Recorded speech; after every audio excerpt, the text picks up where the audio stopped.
주요 경제 지표를 통해서 글로벌 시장 진단해 보겠습니다. 저희가 앞서 이 원달러 환율 얘기를 좀 나눠봤는데요. 이번 시간엔 좀 엔화에 대한 얘기를 나눠볼까 합니다. BS투자증권 리서치센터 홍순표 부장과 함께하겠습니다. 안녕하세요. 안녕하십니까? 네, 안녕하세요. 네, 아무래도 요즘 엔화 약세를 빼고는 시장 얘기를 할 수가 없을 것 같습니다. 네. 다시 이 엔화 약세 우려가 커지고 있는데 어떻게 전망하시나요? 예, 사실 작년 9월에 주요국들이 양적 완화에 나서면서 네. 엔화 약세 흐름은 시작되었다고 볼 수 있겠고요. 또 작년 11월에 그 아베 정부의 양적 완화 확대 등 경기 부양에 대한 강력한 의지가 표명되면서부터 엔화 약세 흐름은 가속화되면서 현재까지 이르고 있다라고 그 추이를 설명할 수 있습니다. 네. 특히 지난 11일에는 그 엔달러 환율이 심리적 저항을 느낄 수 있는 95엔선을 넘어서면서 96.3엔을 기록하는 등 최근 엔화는 지난 2009년 3월 이후 가장 강한 약세 흐름을 연출하고 있다고 볼 수 있습니다. 네. 그리고 또 앞으로도 대략 두 가지 펀더멘탈 관점에서 엔달러 환율의 상승, 즉 엔화 약세 흐름은 좀 더 지속될 것이라는 전망을 해볼 수 있겠는데요. 지금보다도 더 흐름이 계속 진행이 될 것이다라는 말씀이에요. 예, 그 네. 가능성은 뭐 대략 우선적으로 일본의 네. 무역 수지 그 적자 규모에서 좀 찾을 수 있을 것 같습니다.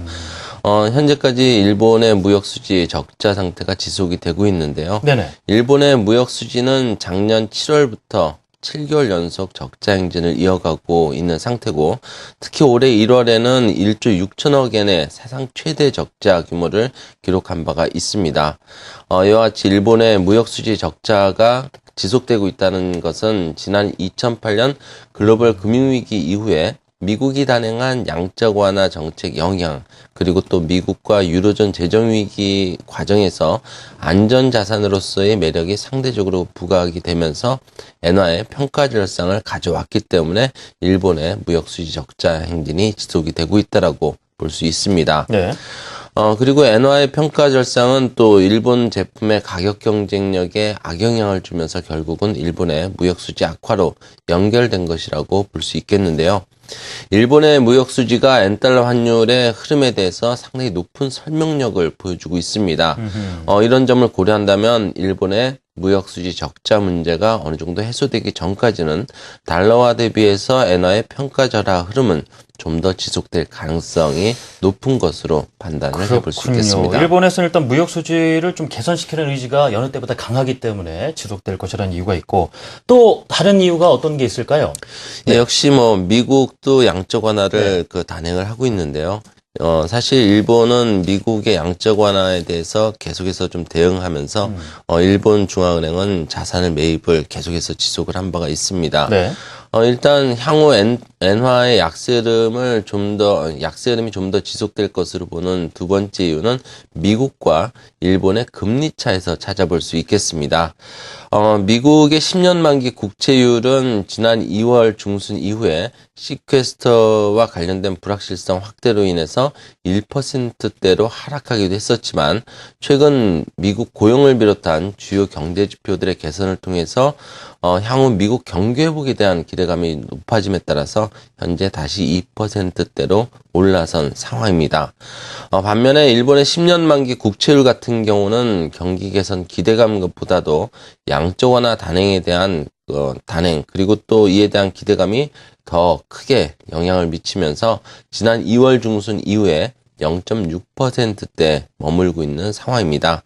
향후 앞으로도 미국 경기 개선 그 기대감이 상대적으로 더 강해질 수 있다는 점을 고려한다면 미국과 일본 간 금리 차는 줄어들 가능성이 상대적으로 낮고요. 오히려 좀 더 확대될 가능성에 무게를 둘 수 있습니다. 결국 이런 부분들을 고려한다면은 미국과 일본의 금리 차, 엔화 움직임에 대해서 역시 상대적으로 큰 높은 설명력을 가지기 때문에 향후 엔달러 환율의 상승, 추가적인 상승, 엔화 약세 흐름은 좀 더 이어질 것이라는 점을 뒷받침을 해주고 있습니다. 네. 또 이 엔화 약세 기대감이 또 커질 수밖에 없는 이유가 말이죠. 다음 주 19일에 일본은행 구로다 총재 취임이 있지 않습니까? 네. 아무래도 더 강해지겠죠? 어떻습니까? 예. 예, 뭐 사실 그동안 아베 정부의 네. 경기 부양, 특히 양적 완화에 대해서 일본 중앙은행은 독립적인 그런 부분들을 보여줬지만은 네. 결국은 그러다 하루이코 일본 신임 총재 총재가 취임을 이제 앞두면서 일본은행의 그 아베 정부의 경기 부양에 어느 정도 좀 더 힘을 실어줄 것으로 현재 시장에서는 예상을 하고 있습니다. 단기적으로 봤을 때 그 구로다 일본은행 차기 총재 취임을 앞두고 있기 때문에 네. 엔화 약세에 대한 기대감은 좀 더 강해질 것으로 예상을 해볼 수 있겠는데요. 네.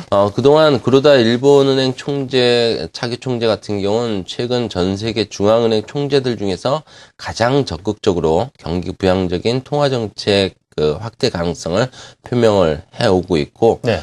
일본의 엔화는 여기에 또 편승해서 약세 흐름을 보여주고 있습니다. 구로다 일본은행 그 신임 총재는 취임하게 된다면은 빠른 시일 내에 양적 완화를 강화를 해서 2년 내 2%대의 인플레이션 목표를 달성하기 위해서 필요한 모든 조치를 강구하겠다라고 공언한 바가 있습니다. 이로 인해서 일본 엔화는 오는 19일 그 구로다 총재 취임을 앞두고 정책 실현 기대감을 현재 조금씩 높여가고 있다라고 볼 수 있겠는데요. 이와 같이 일본은행 차기 총재가 펼칠 공격적인 통화 정책에 대한 기대감으로 현재 미국 시카고 상품거래소에서는 엔화 약세에 베팅하는 투기적으로 베팅하는 약정 계약이 전체 계약의 70%를 넘어선 것으로 파악이 되고 있습니다. 네. 엔화 약세 흐름은 일본 수출에 분명한 호재가 될 수 있지만 네. 일본 제품과 관련해서 상당한 좀 경합 관계에 있는 우리나라 수출에 대해서는 다소 좀 부정적인 그런 영향을 미칠 것으로 예상이 되고 있는데요. 즉 엔화 약세 흐름은 한국 수출보다는 일본 수출 증가율이 상대적으로 높아질 수 있음을 시사를 하는 부분이라고 볼 수 있습니다. 글로벌 경제가 저성장 기조를 이어가면서 대외 그 수요가 제한적인 상황에서 현 수준 내외 혹은 또 그 이상에서 엔화의 약세 흐름이 계속된다면은 엔화 약세로 인한 글로벌 그 시장에서의 한국 제품에 비해서 일본 제품의 가격 경쟁력이 상대적으로 높아질 수 있기 때문에 일본 제품 점유율이 우리나라에 비해서 빠른 속도로 높아질 수밖에 없을 것이라는 전망이 충분히 가능합니다. 실제로 엔달러 환율의 변동성은 우리나라와 또 일본의 수출 증가율 차와 높은 설명력을 보여주고 있고요. 이런 부분들은 최근에 증시에서의 외국인 반응을 통해서도 어느 정도 확인을 해볼 수 있습니다. 수출이 기업 실적과 직결되는 것이기 때문에 일본 수출 증가율이 상대적으로 빠르게 개선될 것이라는 기대감은 최근 외국인이 우리나라 증시보다 일본 증시에 대한 선호도를 높여주고 있다는 점에서도 확인이 되고 있습니다.